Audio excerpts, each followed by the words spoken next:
కుంభరాశి. ధనిష్ట 3, 4 పాదాలు, శతభిషం 4 పాదాలు, పూర్వభద్ర 1, 2, 3 పాదాలు.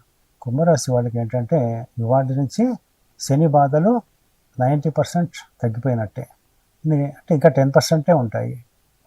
పంచమ స్థానంలో గురుడు చాలా మంచిది, లగ్నంలో రాహు ఉంటాడు. పంచమ స్థానంలో గురుడు ఉండడం వల్ల ఏంటంటే వీళ్ళకి సంతానంకి మేలు కలుగుతుంది. షేర్ మార్కెట్ వల్ల వీళ్ళకి లాభాలు ఉంటాయి. తర్వాత వీళ్ళకి మనశ్శాంతి ఉంటుంది, సంతోషకరమైన సంఘటనలు ఉంటాయి. తర్వాత వీళ్ళకి ప్రియమైన వారిని కలుసుకునే అవకాశాలు ఎక్కువగా ఉంటాయి. ద్వితీయంలో శని ఉండడం వల్ల ఏంటంటే వీళ్ళు మాట విషయంలో జాగ్రత్తగా ఉండాలి.